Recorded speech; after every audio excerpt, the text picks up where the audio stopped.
പേര് നസ്നിൻ. ഇന്ന് ജനുവരി 26 നമ്മുടെ രാജ്യം റിപ്പബ്ലിക് ദിനമായി ആചരിക്കുന്നു. ഇന്ത്യൻ ഭരണഘടന നിലവിൽ വന്ന ദിനമാണ് ജനുവരി 26. നമ്മുടെ രാജ്യത്തെ നാം അടുത്തറിയേണ്ടതുണ്ട്. ഇന്ത്യ ഒരു ഉപദ്വീപാണ്. അതായത് ഇന്ത്യയുടെ 3 ഭാഗവും വെള്ളത്താൽ ചുറ്റപ്പെട്ട് കിടക്കുകയാണ്.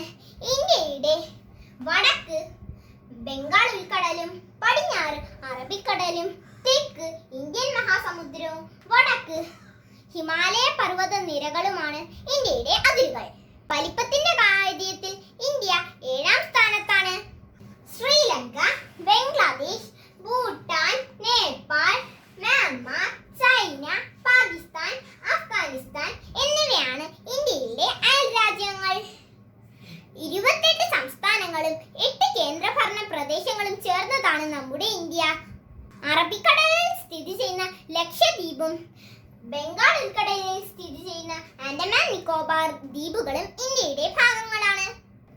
ഇന്ത്യയുടെ തെക്കേ അറ്റത്തുള്ള കൊച്ചു സംസ്ഥാനമായ കേരളത്തിലാണ് നാം ജീവിക്കുന്നത്. കേരളത്തിന്റെ അയൽ സംസ്ഥാനങ്ങളാണ് തമിഴ്നാട്, കർണാടക, ആന്ധ്രാപ്രദേശ്, ഗോവ, തെലങ്കാന.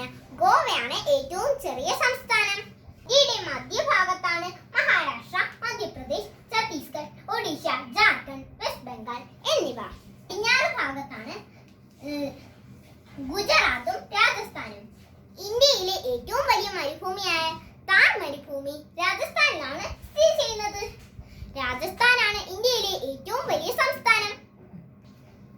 ഇന്ത്യയുടെ കിഴക്ക് ഭാഗത്തായിട്ടാണ് ബീഹാർ, മേഘാലയ, സിക്കിം, ആസാം, അരുണാചൽ പ്രദേശ്, നാഗാലാൻഡ്, മണിപ്പൂർ, മിസോറാം, ത്രിപുര എന്ന സംസ്ഥാനങ്ങൾ. ഇന്ത്യയുടെ വടക്ക് ഭാഗത്തുള്ള സംസ്ഥാനങ്ങളാണ് ഉത്തർപ്രദേശ്, ഉത്തരാഖണ്ഡ്, ഹരിയാന, പഞ്ചാബ്, ഹിമാചൽ പ്രദേശ്.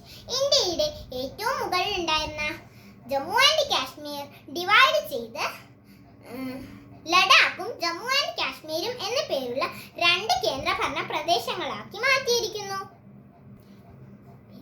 ഇന്ത്യയുടെ തലസ്ഥാനമാണ് ന്യൂഡൽഹി. ഇന്ത്യക്കാരനായതിൽ നമുക്ക് ഓരോരുത്തർക്കും അഭിമാനിക്കാം.